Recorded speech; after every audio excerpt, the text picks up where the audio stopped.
I'm going to record. Yeah, actually, we can use this trick to Professor Suzuki. He started to talk too much and several topics, and it's not well connected. And we need to carefully analyze always after discussion with him. Yeah. Okay. Something I would like Guo Yu to mainly think about. I would like all of you want to think about, but the main research topic direction, one candidate here is in vivo dynamics of CD. Okay, and for the in vivo dynamics of CD, the biggest problem is the motion. The dynamic OCT is basically the analysis of the intensity fluctuation of the spectrum, and the size of the spectrum is the size of the resolution of the OCT. Okay? Maybe he can also join here. It's good to understand. Actually, the motion thing is also related to the E and PMSA. That's why we want to have a B version of the PMSA. Okay, what we are interested in is in general in vivo mechanism. So the current OCM is only for the in vitro and ex vivo imaging, right? And the in vitro is quite stable. It's living, but I only in a cell level. The ex vivo mostly like extracted on organs normally not move. There is some exception, like heart. Most of the heart can bounce even after a few hours of the extraction. And that's the reason why the first time Pravitra failed to measure the dynamics with the extracted mouth part. It bounced actually. Okay, so then dynamics OCD. The dynamics OCD is in general the analysis of the signal fluctuation, the spectrum. Okay, one point. And the second point, the size of the spectrum, the resolution of the OCT, means a few microns to 10 microns, 10 few microns to a few microns. Okay, so this means if the sample moves, only this kind of small fraction, like even sub-micron, few hundred nanometers, it results in a fluctuation of the signal. Okay, so this means it erroneously increases the dynamic signal. That's the artifact, that's the dynamics artifact. And actually, Leon is now suffered from this, right? We took 8 blocks, and the sum of the blocks has erroneously high dynamics. It is because of the vibration of the system. But when we are scanning it, somebody just walked around the system. It resulted in an erroneously high dynamic signal. Okay, so this means that in vivo dynamic imaging is really hard, and it's a topic worth to tackle. Okay, that's the main direction. Then, how we can solve this problem? There are many several candidate technologies. And actually, we can combine all. Maybe we need to combine all of them. Okay, the first category of this is make the sample stable. Okay, the one is just resting the arm, or rest and put the sample.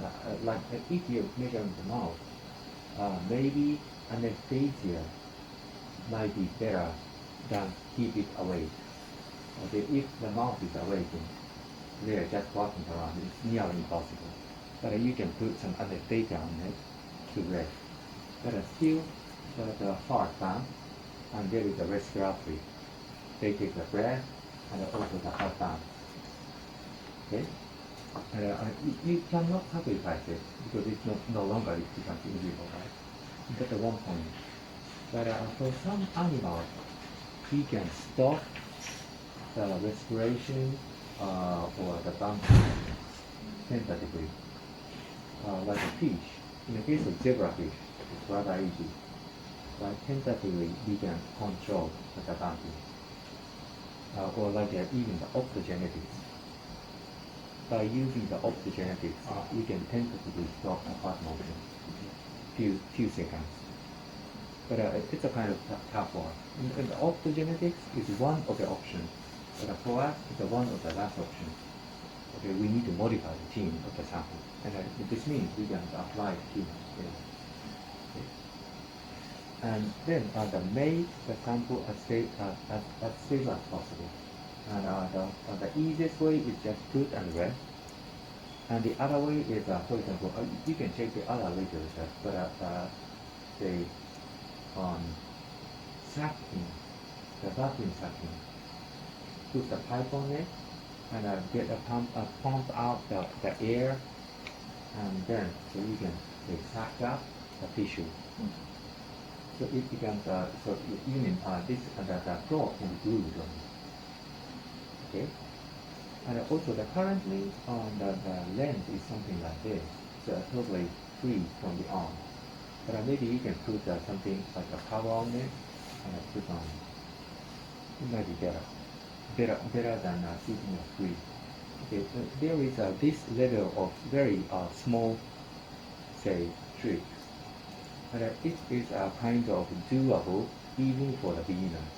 You can try. Okay. And the second point is motion correction signal property. That is in part, Leon and I are now trying. Okay. There are multiple frames and there is several vibrations. Now, that's a problem we have now with, say, the in vitro experiment. Okay. The hypotherium is quite vulnerable to the vibration. So we even the images look the same among the frames. There is a very small vibration. And what we are trying now, is applying the image registration by using one of the standard function Python. Technically, it's a psychic image library, psychic image library. We apply a circuit registration all of the frames and corrected the motion and then computed LIV. And it seems it works, at least for the in vitro sample. In vitro sample with vibration. And now the LIV image can be recovered. We didn't try for the OCDS. OCDS seems even more vulnerable for the motion. So maybe we need additional tricks. Okay, this is another approach, the image processing. And maybe you can check the Kurokawa. You have to take a look at that. Neuroscience, neural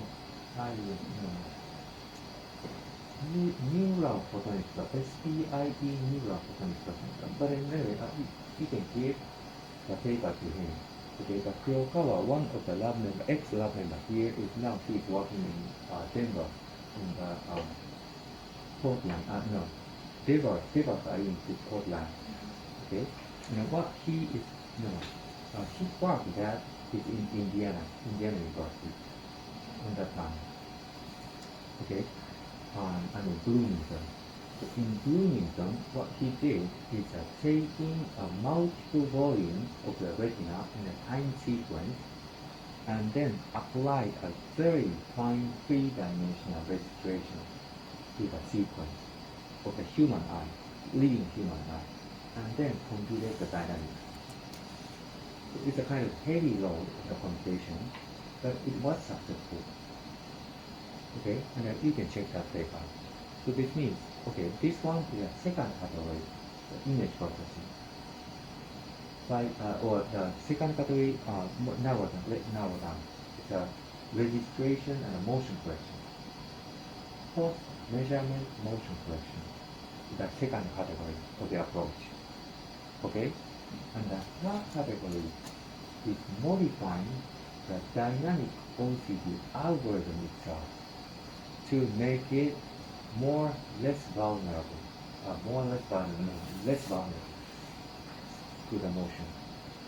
Okay, like what we found is that LIV is less vulnerable to the vibration than OCDS.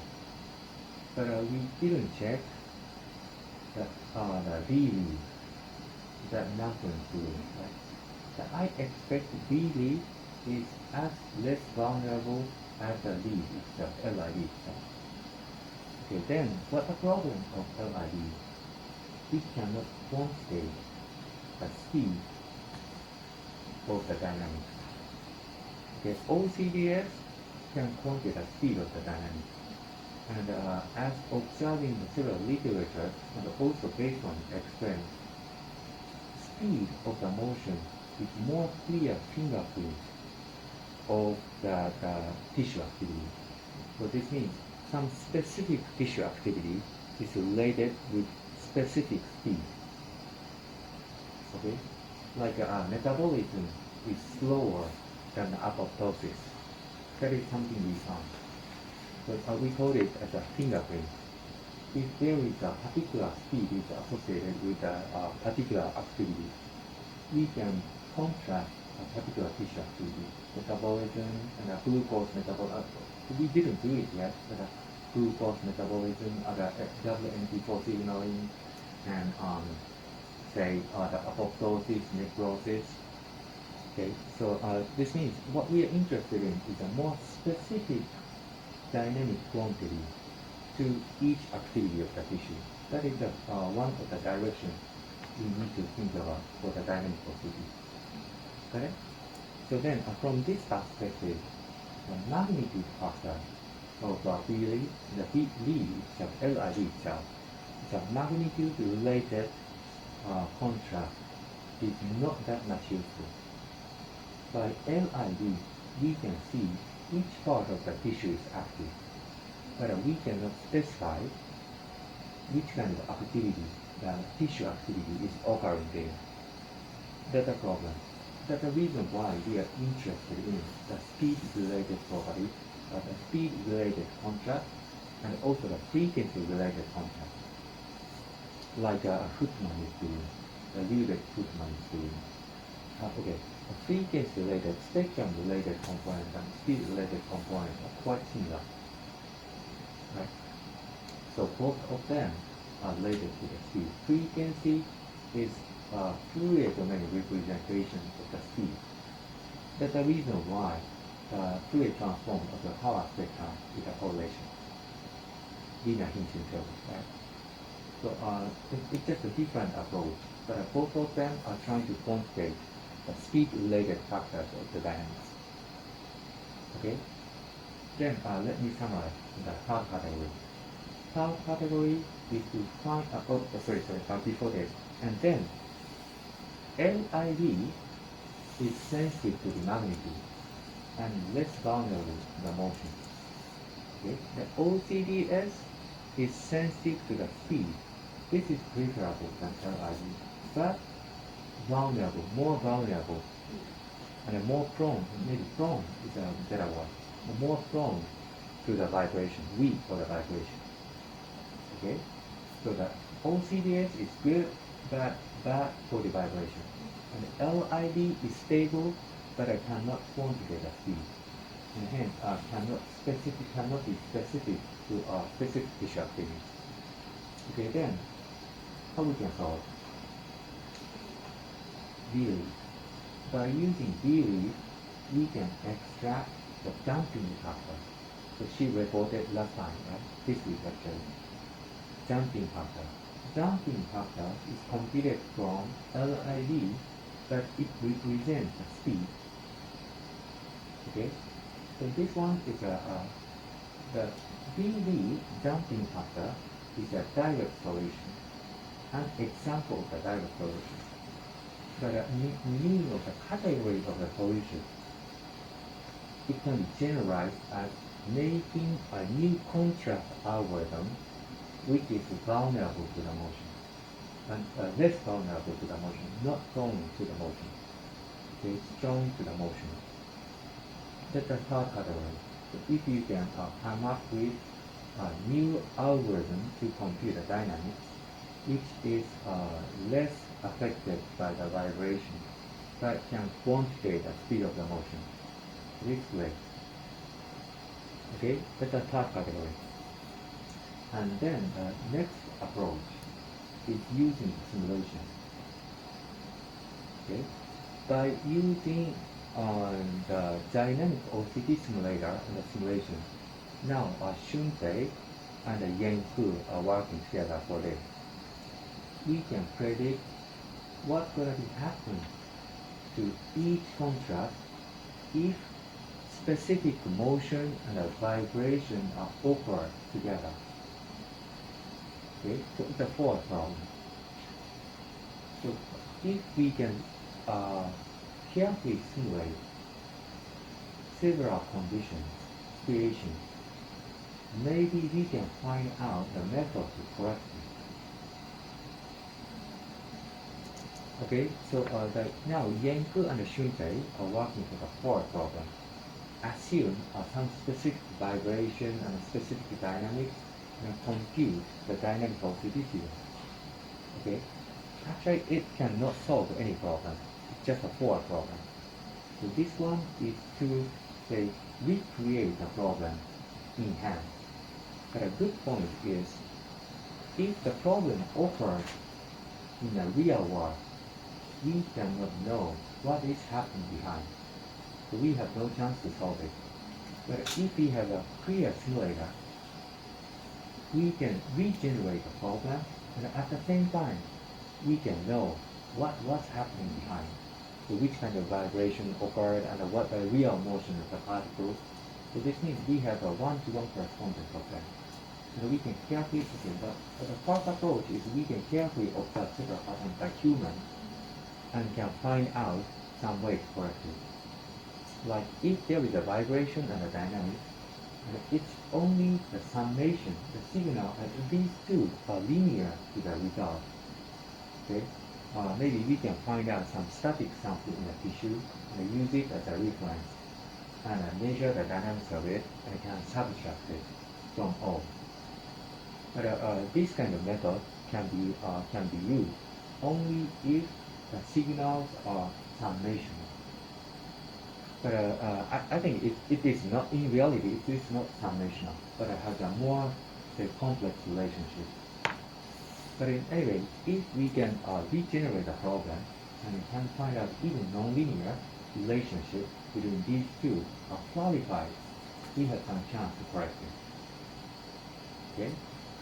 And then this one is a category 4. And the feature of this category 4 is using the neural network. It connected to the using service. Correct? So then now after anything can be done, actually even we don't need to make our own correction algorithm. But using it to train the neural network, and it can go back to the original. So the in vivo dynamics OCT can be done by the combination of all of these approaches, 4 categories. Okay, so it's begun. This means if somehow we can take the signal with a category 1 approach, make the sample stable, it is great. Okay, and also it can be quite realistic research of it for the beginners. But even after that, we have several topics we can further improve the measurement ability, and at the same time, we can loosen the measurement condition. So if finally all of the categories, 2, 3, 4 were done, maybe you can forget about the solution for the category 1.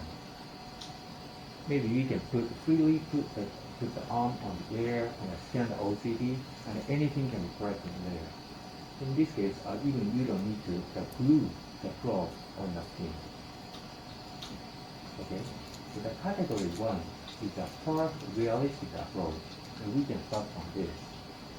Or maybe you can start from category 1 or 2. The 1 is make the sample stable, and the 2 is a motion correction, image-based motion correction. And the Rion is currently working for the 2-dimensional. But if you're interested in the 3-dimensional, the in vivo, maybe you need to think about a 3-dimensional registration or something. 3-dimensional non-rigid, I'm not sure about it. But it becomes more elaborated. If we can do category 1, 2 can be a good starting point. And category 3 is you need more understanding, a comprehensive understanding of the dynamics itself. So it's a bit hard starting from category 3, but as you are working for category 1 and 2, you will become ready to work for category 3. And the category 4, already Yenku and Shunpei are working for. Okay, it's a kind of currently independent topic. Okay, okay. The category 4 is an independent topic, but it is going to be combined afterwards. And I thought that category 3, Namjoon already started to work, right? Maybe she can improve the algorithm and combine them. And category 5, technically, I included into category 4, but 5 neural network. It's an extension of category 4. Now Yasuno needs to go. So his dynamics OCT simulator can be directly extended by using a simulator. His dynamic OCT generator can be directly used by the combination with the output from Yenku and Shunpei. Okay? That's the entire view of this project. So each one of it can be publishable and also can be an independent research topic. But all of them are connected together. Correct? And please update to Yenku. Okay? And also maybe Shippo. And to Yasuno. Okay? And maybe you can share this report. Okay. Right? And please think about it. The in vivo dynamics mechanism. And by the way, I also are interested in to further improve the PSOCT. And maybe you can keep watching or keep studying about the PSOCT, joint matrix OCT. Okay? That's it. For the motion correction, I think another problem for starfish measurement, if it is heartbeat, it changes the shape. Okay, so then this means we need, anyway, the approach is the same. Okay, but the point is, actually you can use the in vivo zebrafish as one of the first targets. The in vivo zebrafish measurement can be done, right? And you've already did it. Yeah, IV measurement, maybe we need to synchronize the heartbeat. No, it's a category 1, right? No. Can and need is a totally different conception. Okay, you can think about a synchronization, but if it's not, if it can be done without synchronization, it's the best. Okay, don't mixture the solution candidate and the research topic. Okay, synchronization is just one candidate of the solution. It's not a research topic. And the synchronization is one of the category 1 approach. And you can consider about it. And also for the synchronization, you also can think about a passive synchronization and active synchronization. And a passive synchronization take multiple volumes and find out the same phase of the pulsation afterwards. It's a kind of signal processing. So technically, so then in this case, the synchronization is not in category 1, but a category 2. Right? It's an image-based motion correction. But the zebrafish is one of the interesting starting points of the target. It's not, the in vivo is not needed to be the human skin. Okay? And also the zebrafish can. And anyway, at least you guys, especially you 3, had less experience of the measurement, right? And especially you 2, nearly have no experience with the measurement. Now, Shunpei has some, right? You already did some measurement. The you 2 didn't have at all. So maybe you can talk with the other guys and Ihan or Predictor is now isolated. Maybe Ibrahim, the leader, to try the measurement. Okay? And first, you can get the data, the zebrafish and the skin, and it gives you a more concrete idea of the OCT measurement and the OCT data. And you can start from there. Okay, and also you can join. Surely you can join that. Okay, and then maybe for you can summarize this point in a report, the screen report part. And also you can at the same time you can do the measurement. And you don't need to report this time, but next week. By the way, sooner or later, I will reassign the people into part 1 and part 2. Currently, disparity is too strong. On part 1, you are in no report. On part 2, there are too many reports, right? And we are going to reassign it. By the way, predictor was transferred to part 1. But still, it's a huge disparity. I'm going to fix it later.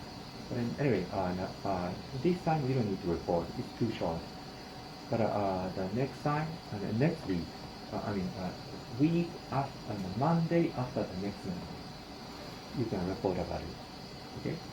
But at the same time, you can contact with the other and can do the trial measurement. Okay? Okay, please work for this. And the other point is once you circulated, you started to work, it's your own duty. Okay? So you can be anywhere, but if you leave from the study or work, you need to notify. Okay, our rule to take holiday is you need a pre-notification. Just not show or disappear is not allowed. Simply, you need to circulate it. I'm going to leave half day or something. If it's only an hour or something, or a few minutes around here, and if you can get a call and can immediately come back, you don't need to do this. Like going to the shop or something, you don't need to get permission. Simply go and get something. Okay, and for the lunch, surely it's not needed. But if you leave, for example, Yenku visits Chura, right? In this case, he needs to pre-notify. If somebody trying to catch him, actually I wanted to discuss today with him, and I tried to catch it, he's gone. And I need to leave sooner or later, so this means I lost a chance to talk with him today. Okay? So if you leave, you need to circulate it. Okay, that's a rule. If you want to take a holiday, you need to notify it, at least get the permission of me beforehand. Wake up at the morning, and I didn't circulate it, I'm going to take a holiday today, is not allowed. At least one day before, you simply let me know, I'm going to, can I take a holiday today, holiday tomorrow, and normally it is allowed. Okay, but without notification and not show is not allowed. The same with the conference. You can cancel the talk if you have some business, but you need to notify beforehand. Okay, also in the conference, if you do, we call it as not show. If you do a not show once, nobody wants to assign you on a paper presentation. Okay?